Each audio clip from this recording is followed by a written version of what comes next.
All right, we're live. Welcome back to another edition of Elevate Your Grind, brought to you by the Cannabis Lab. I am your host, Todd Rosales, and it is so good to see everybody this week. I hope you enjoyed all of the great conversations that we had last week. My colleague, Michaela McLaughlin, we had Emily Paxia. It was an absolutely amazing week of powerful females in the cannabis industry. This week, we've got some great episodes for you as well. Really excited for our conversation on Friday with Tom Gerbenstein from Tikkun Olam. Been setting that one up for a while. So if you guys are around Friday, definitely check that one out. Folks, we've got some amazing stuff coming up for you for Cannabis Lab. We're in the process of revamping our website. So you definitely want to check that out at joinclab.com. If you want to see any of the events we have coming up, go to our Eventbrite page and you can just Google Cannabis Lab. You'll find all the events we have coming up. And of course, if you missed any of our great episodes of Elevate Your Grind, you can always find those on our YouTube page at youtube.com/elevate your grind. Of course, like and subscribe, and you can find the audio version of the show anywhere that you download your podcast. Just search for Elevate Your Grind. Okay. Not too long ago, I interviewed a young entrepreneur by the name of I hope I didn't forget her last name. Vanessa Gabriel, I want to say. Yes, just shake your head if that's right. Yeah, it is. Okay, that's what I thought. I was not confident in the last name, but I interviewed Vanessa Gabriel, and she had an amazing story, a young entrepreneur, multiple startups. A few of them failed. One of them failed bad, and she had to go back to just working a job like the rest of us. Our guest today, as I understand, helped pull her out of the nightmare of having to work for somebody else, made her an entrepreneur today, and is also a longtime business partner of hers. As you guys know, I have a background in technology, probably not nearly as deep as our guest today, but I'm very excited to talk to him. I'm a big fan of this company. I'm a big fan of the management team of the company more so. So welcome our guest today, Marc Lopez, the CTO of Drop Technologies. Marc, thank you for joining us today. Thank you. Appreciate for being on today. No, absolutely, man. No, Vanessa told me that I had to speak to you, right? So when she said that, we were talking about a lot of things that you guys are doing at Drop, and she thought we'd have a great conversation. Of course, I'm 100% open to that. It's funny. You have the CTO title, which a lot of times can mean so many different things, but in the reality is you are also, like Vanessa, a serial entrepreneur as well. Give us a little bit about your background and just, some of the companies you've had and really just what brought you down this path first, going to be a CTO of another company and kind of just working your way up through the IT ranks. Yeah. So, I've been doing what I do for about 10 years now. So our very first company was actually together right out of high school. aSociete was the name. What that was I was an e-commerce platform with the whole flash sale model. And we were all right out of high school, super young, kind of trying to explore some stuff quite a bit. So it's funny how we actually started that company. I knew her in high school. We went to a fairly small school, but we weren't super close. So right after we graduated, she actually reached out to me via Facebook. And the message was like a pretty big paragraph and it almost looked spammy. So I didn't really reply to it for a while. Yeah. But I finally replied and I reached out, and then we met. She told me, "Hey, I have this idea."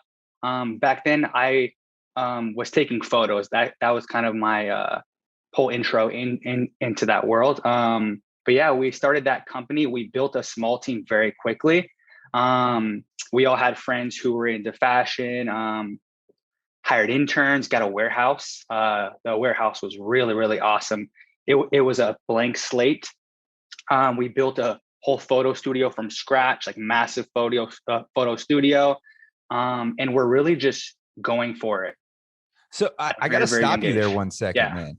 As someone, so obviously, you were brought in for your photography skills. And as I understand, kind of in a creative director role, you talk about that warehouse as a young entrepreneur. That had to be a dream for you to build a photo studio from scratch the way that you wanted to do that as one of, your first real gigs in the world.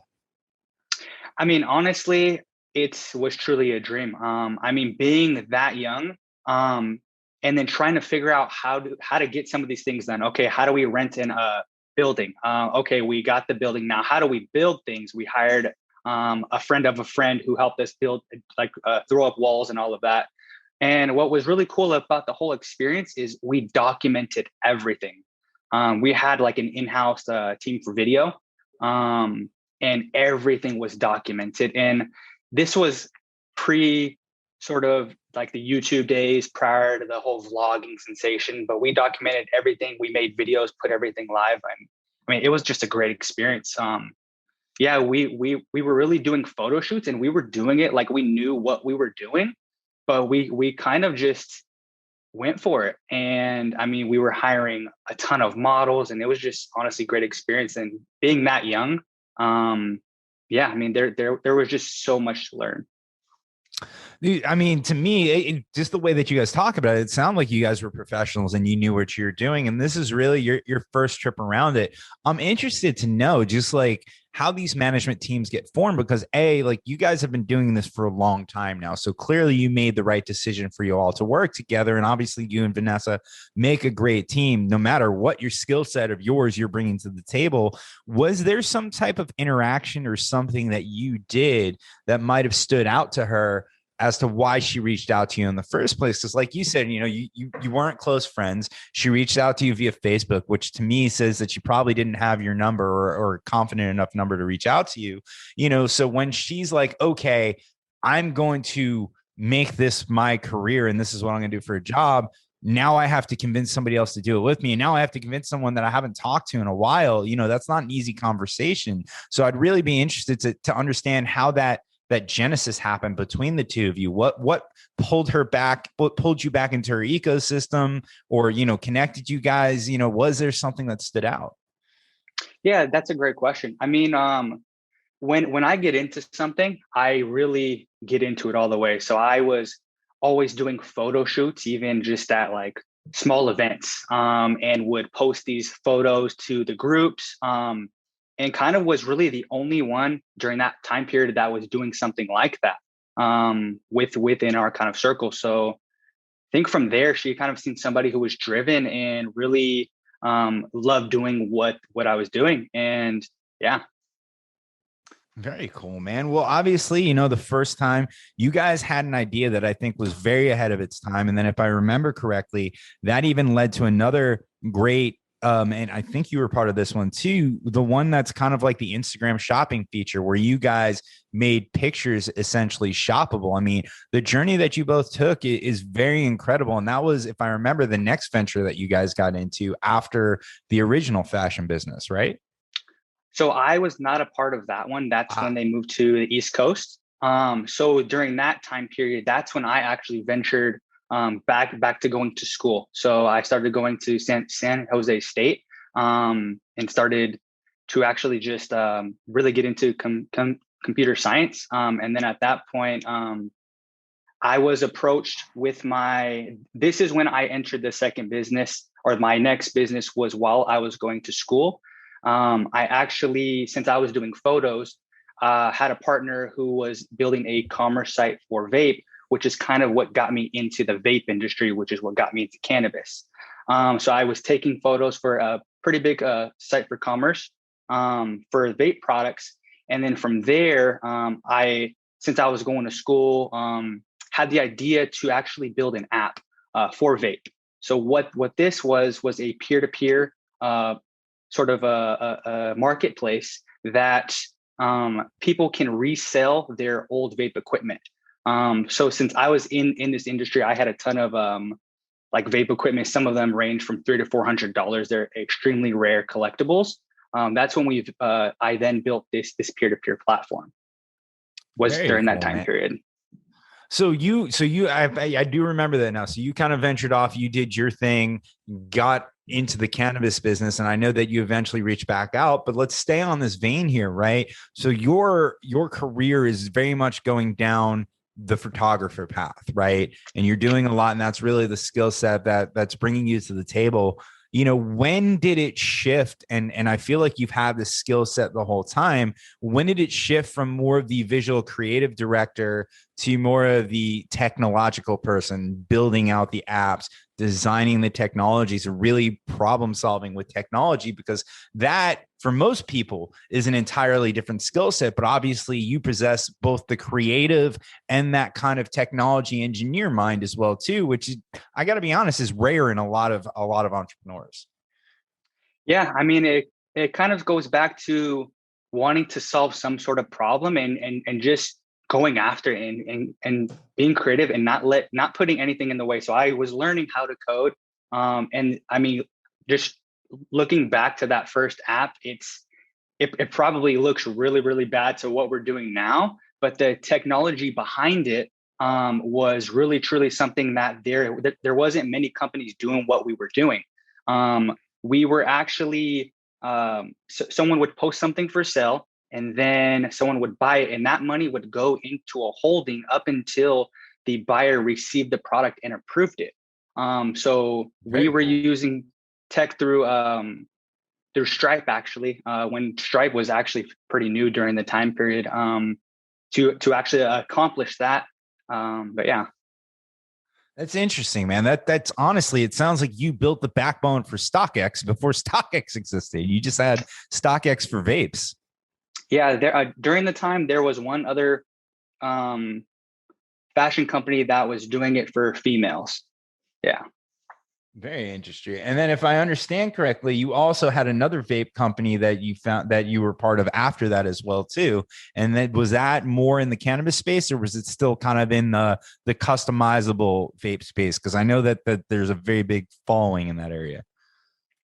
Yeah, so with the first vape company, we were extremely small startup, but since we had a solution that a lot of people can use, we actually approached a lot of the big people who were big on YouTube, who had pages, and they would just, this was like pre-blogger days, but they were pretty big. We approached them and they actually um, posted some of their high-end vapes on our peer-to-peer app, and all Very of that cool. money was actually donated to a nonprofit. So during that first vape company, we got connected with a lot of big brands, a lot of big names in the vape industry, and then that's what kind of took us to my next vape company, which was Vape Block. This was a B2C sort of marketplace, which allowed brands to have a login or like a hub where they can sell directly to the customers, and then the customers would go onto the Vape Block marketplace and purchase straight from the brands. The brands would get that shipped straight out. Very nice, man. Well, I mean, it sounds like kind of every journey led itself into the next opportunity, but it's interesting to me because, again, it takes a special person to have that entrepreneurial gene and entrepreneurial spirit because there's a lot of risk behind it, right? You continue to keep creating your own jobs around your own skill sets and finding good partners and everything else. But, at some point there are those of us who believe we're entrepreneurial and it's like, fuck, I just need some security. I just need a job. I need some kind of stability. I mean, even your partner, Vanessa, that happened to her after one of the businesses didn't do well. And she got a job as a personal assistant to somebody until, she gets a good call from her friend Marc and says, "Hey, get the hell out of there." But, it's, and I want to touch on that in just a second, but what drove you to continue to be like, no, I can do this. Whether it's with Vanessa, whether it's with the next team, whether it's in the vape world, because you had a lot of, it wasn't like you did the same job over and over again. You kept evolving into new skill sets and bigger issues and solving that. So, what inside of you, what drove you? Is it your family experience? Is your upbringing? What gave you the ability to be able to kind of push that risk aside and say, no, this is right for me? Yeah, that's a great question. I think it's a few things. Honestly, I'm really not afraid to fail. Honestly, like that's a huge part of why I've been doing what I do for like the last 10 years is you it's one of the hardest things that you can do is start a company and fail, go through the motions, kind of try to figure out how we're going to make money. But it's also trusting that literally everything is going to work itself out. And yeah, I mean, I believe through the years I've met so many people, and I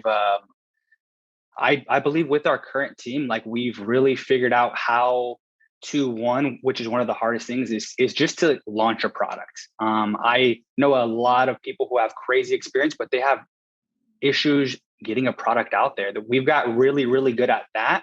But then you have to make it past that initial step. Okay, how do we now sustain this product? How do we become Yeah. profitable? But yeah, that's where I truly feel like we're at right now. Like I said, I keep going back to the fact that you guys have a solid management team that seems to work well together, but you're 100% right. Every entrepreneur I talk to, I always ask them about how you took it where you went from nothing to something, because from me, from the outside in, that's one of the hardest things to do, is to go from a concept to something you can actually physically work on. I mean, for me with this podcast, it was buy a camera, buy a microphone, and just start doing it. But a lot of businesses are not that simple, right?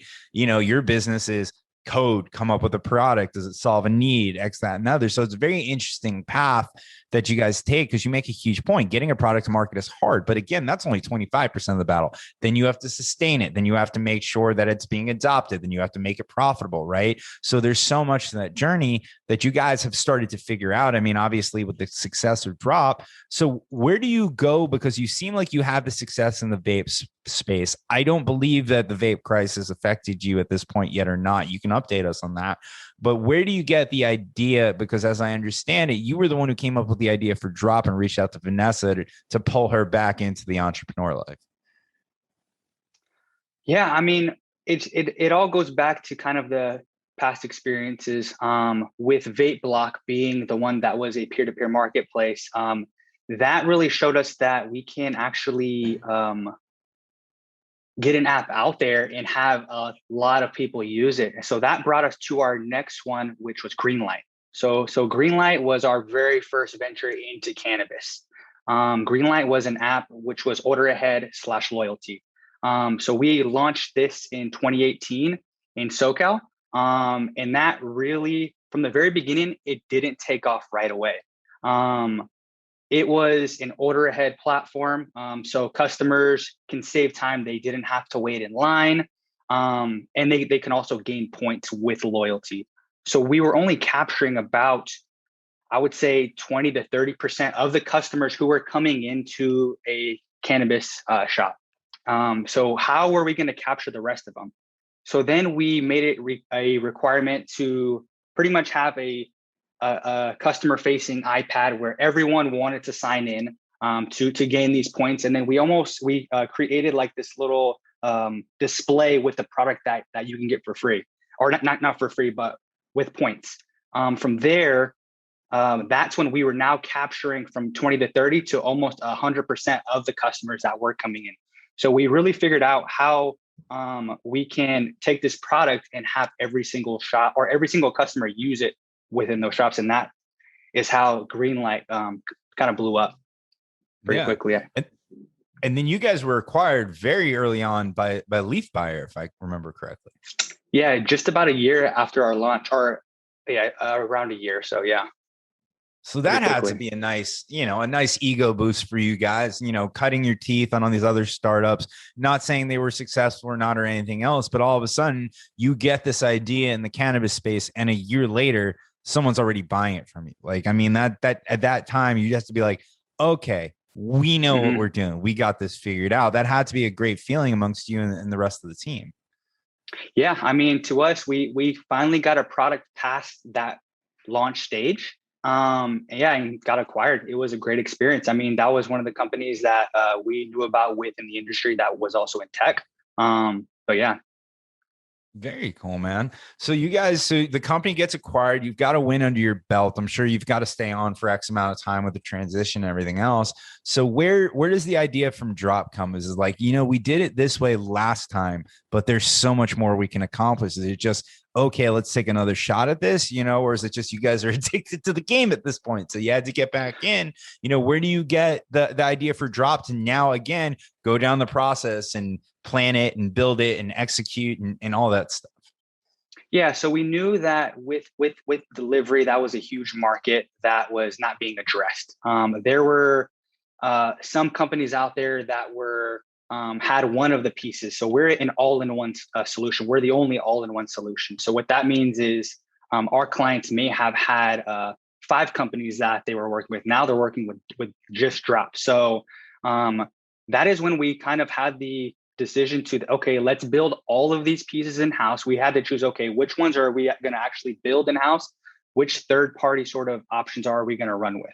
And yeah, we at that point, built everything in-house. The most challenging piece to that was a lot of the competitors, they integrate with like a last mile, the driver option. And that was probably the most challenging one to build in-house, just because it's a beast. Honestly, that's one thing that we were going back and forth with. Should we do this or should we not do it?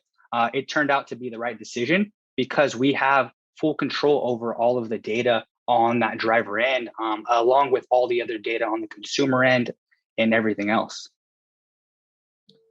So, I mean, the data is the play. That's the long-term play for sure, right? So I think you guys definitely made the decision. Let's kind of back up here. You as the CTO, kind of overseeing the technology and really building this whole thing from scratch. How much of this comes from your knowledge and your abilities versus, when you're building multiple components of a supply chain technology, it's not all the same knowledge sets and it's not all the same skill sets. So where at this point do you figure out, as a CTO who's a leader as well as the technology person, what falls under your purview? What do you guys outsource? How do you come up with that plan to make the bet? Not only because obviously you might be able to do everything, but it also may not be the best use of your time to do absolutely everything. So how do you in a startup balance that need to kind of, I'll say it, be stingy with your money versus getting it done and getting it done right and getting it done on time, especially from someone who might be able to do everything themselves? Yeah, I mean, just one example is going to be that last mile piece. What we built was made for the cannabis industry versus what it's being used by our clients previously is something that's built for every industry. So we built something that is completely tailored to them, and we launched with a product that we felt was what they needed, and we were able to sort of get feedback along the way during that beta period, and then make changes pretty quickly. So we did have to hire. That's when we went from apps that were built native for iOS to start to work with React, which would allow us to move away from having to rely on Apple for the apps themselves. Interesting. And then, as you're building out this stack, I mean, talk to me about where you guys live, right? Because there's a lot of other technology companies in the cannabis space. I work with Spring Big that we have to integrate with, right? So, how do you choose who do you have APIs with, where on the supply chain? Because as it looks like you guys are soup to nuts when it comes to delivery. You've got the branded app that is what people download to actually browse and check the menu. You've got the logistics, you've got the tracking, you've got an app for the driver. So you has that whole ecosystem. Where your integrations, are they in point of sale? Are they into the metric or BioTrack, whatever the seed to sale tracking is? At that point, like, where do you live along the stack? Is it purely e-com and delivery, or do you guys have point of sale and loyalty and everything else built into it? Just trying to see, because you say all in one. Is it all in one delivery or all in one for a cannabis company? Yeah, so it's all in one. The few things that we are integrated with, you're exactly right. That's going to compliance, such as metric. That's a big one. And we've also, when we are going to be expanding to some of the in-store sort of features, we're doing some integrations with trees. So we just completed a trees integration. We're also integrated with a couple of the other POS systems as well. But everything else, from the loyalty, from the last mile, that is all done in-house, just completely. Very cool, man. So when you go, was it hard to reach out to companies to do the API integration, or are they pretty open to it? I mean, from my perspective, it's one of two things. It's either they're a really established company with amazing docs, and they're kind of down to work with you. They just want to know who you are, and from there, they want to kind of have our system sort of vetted out. So they'll send us some clients that they're already working with to say, hey, is this a software that you would use? From there, we would have maybe 1 or 2 meetings, and then we would move forward with that integration. Other times, if they're a smaller company, then it's going to be a lot more challenging because they might be down integrate, but their docs just aren't really there. Either is a support. So yeah, it's a mix of the few. Cool. So you guys are in one of the best markets in the country with California, right? You know, California is definitely one of the most mature. They broke up the supply chain. They don't force vertical integration. So I see a huge need for your product out there. And I think obviously COVID essentially accelerated that. And I think delivery is definitely going to be the preferred method for a long time, right? People want to get their initial products in the store, but once you know what you want, it's very easy to order a delivery. What are there any of the markets that you guys are operating in or that you're looking to expand into? And, you know, will that be a challenge because of the different laws and regulations? Yeah, I mean, so we're currently in 5 states, plus we're in a few places within Canada as well.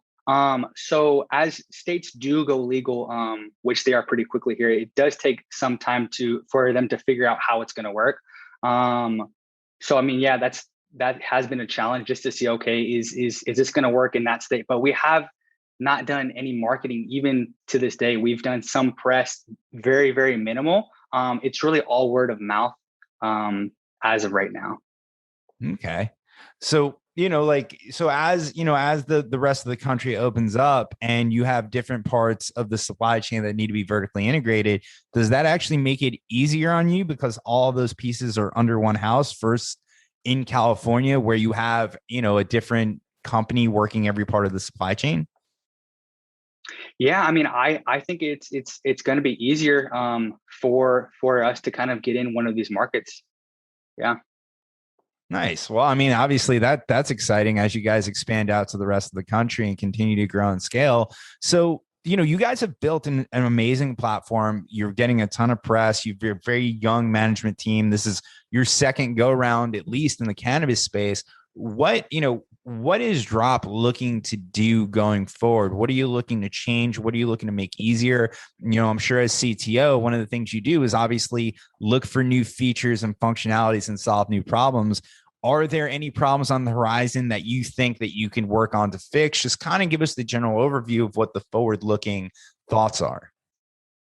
Yeah, so I mean, we've built what we call this all-in-one solution, and we've been out since we've started our beta in late 2019. So we're going on 2 years. From there, we've gotten a ton of feedback from our product from clients in a ton of states. So from here, we've actually made some changes on our core app, the consumer-facing app. We actually rebuilt it from the ground up. And we took some of the feedback. But we really gave it more of an e-commerce feel, rather than just a menu on a website. Like we changed a lot of things on it. We've also addressed one of the major issues or pieces that we were missing, which was what we call drop kit, but it's allows the drivers to carry the inventory with them. And it allows the customers to place their orders and it goes directly to the driver. So it makes the overall process of delivery a lot more efficient. That's one of the major pieces that we were missing from some of the clients that are a bit bigger. That's coming out. But yeah. That's cool. So not for anybody who's trying to rob them, but there are essentially vans that are acting as mobile dispensaries that have stock on them and they're getting the orders. So it's almost like an ice cream truck that's driving around. Obviously, it's not playing the music and you're running up to it, but you go on the Drop app and you place your order and it's already on the truck. So it's not like you have to wait for them, because down here in Florida, I'll tell you what we do here, and yours is more convenient. If I place an order, it's coming anywhere within 24 to 72 hours, right? And I don't know, and I've got to wait for the dispensary to call me up and say, hey, this is your bullshit AT&T 4-hour window that we're coming in, right? Which is it's not very convenient as far as delivery. Like I always tell people like, hey, we have delivery in Florida, but it's not convenient because I don't know if I'm going to be at home or the office or somewhere else in 24 to 72 hours. So it sounds like what you guys have done, you've enabled delivery drivers to do like 1-2 hour delivery because they already have it on the truck and they're driving around. Or even less. Exactly. So, I mean, to stay compliant, they can only carry X amount of product on them per vehicle at any given time. So all of that stuff's built in, but it really takes it to the next level. I mean, that's kind of how we build any new feature or any product. It's all about the experience for not only the consumers who are placing the orders, but also the staff that is kind of running the whole day-to-day business. But yeah, it's something that the whole system just knows what to do, and it's extremely efficient. There's a lot of sort of stuff that happens on the back end, but for the front end user, being the consumer as well as the driver, it feels crazy seamless. It's something that we have just rolled out, and yeah, we're excited to start getting feedback from it. That's very cool, man. Yeah, I wish I was in California to give you that feedback for sure.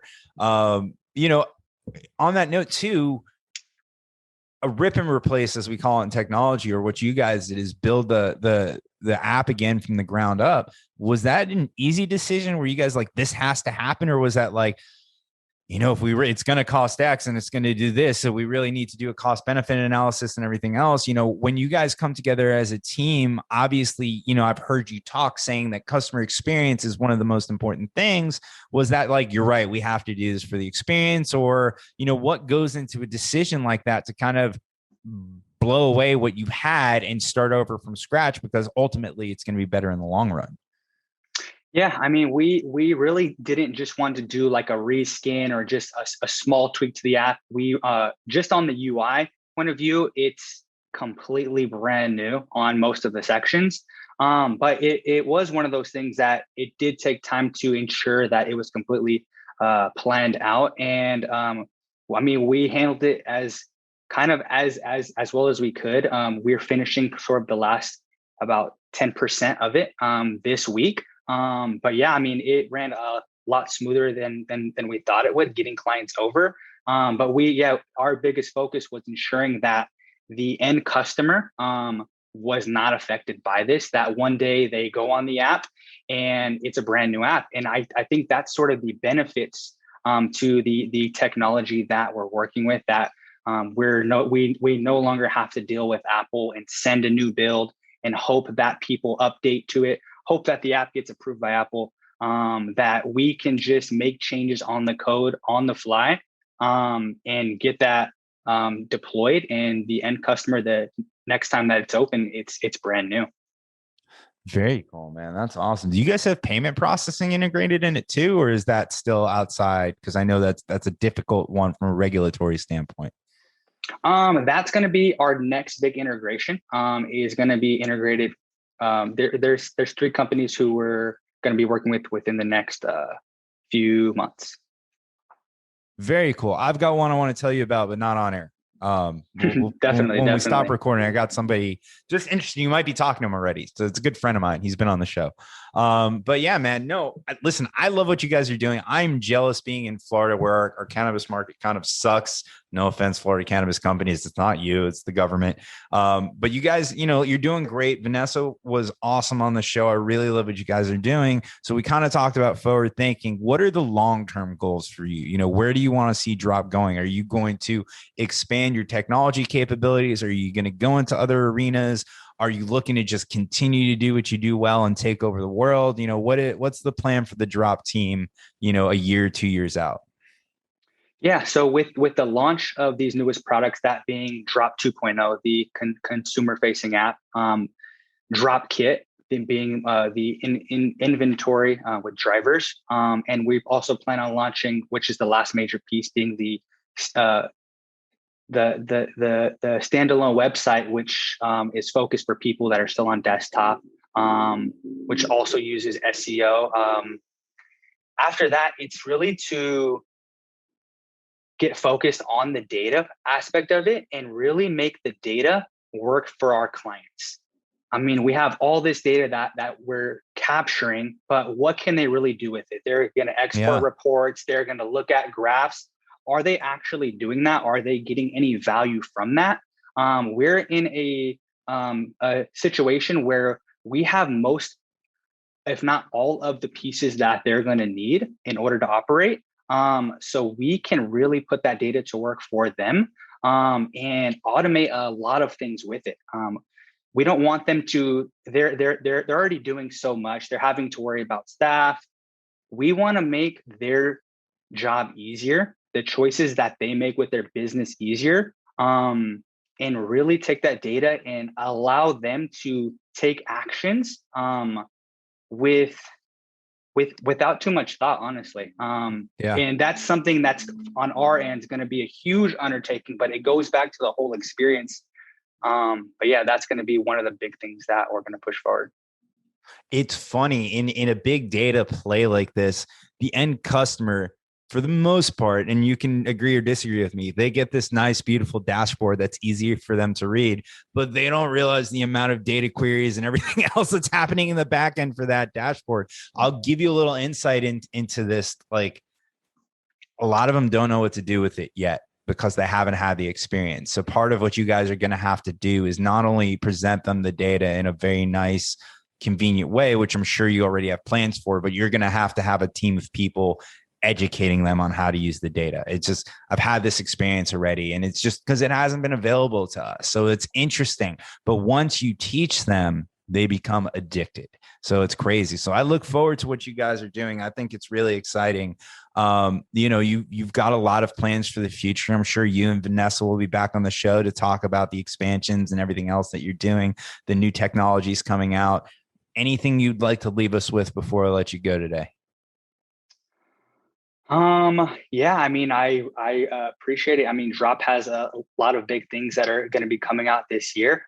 We think when you guys had met last time, we had just closed our seed round Yep. late summer. So we are going to be opening up a next round this summer. So we'll keep you guys up to date on that. And then I think what you that's kind of the last thing. Awesome, Marc. Well, before we let you go, if there's anything you want to plug, the website, where to find you, anything else, let's get it out there and we can let everybody go home. Drop delivery, all in one solution. Honestly, it's all about the experience for us. We know and we hear daily what our clients have to deal with. We're truly solving problems. Awesome. Well, thank you again, Marc. And thank you, everybody at home. You should definitely check them out. Drop Deliveries. They're doing great work out in California. Certainly, if you're an investor, I would keep the open round coming up in mind. But this has been a great conversation. Thank you again to Marc, and thank you to everybody at home, folks. If you missed any part of this conversation, you can check it out this is Tuesday, on Monday on our YouTube page at youtube.com/elevate your grind. Of course, we'll be live on all of the podcast platforms on Monday as well, too. Just search for Elevate Your Grind. If you want to check out Vanessa's interview because you missed that and you want to know all the things we're referencing, you can check that out at youtube.com/elevate your grind. Of course, we will have Marc back, and we've got some great episodes for you coming up later this week. Tomorrow at 7 p.m., we'll be live with Agrify. And of course, on Friday, we're talking to Tom of Tikkun Olam. Very much looking forward to that, folks. This has been another episode of Elevate Your Grind, and we will see you tomorrow.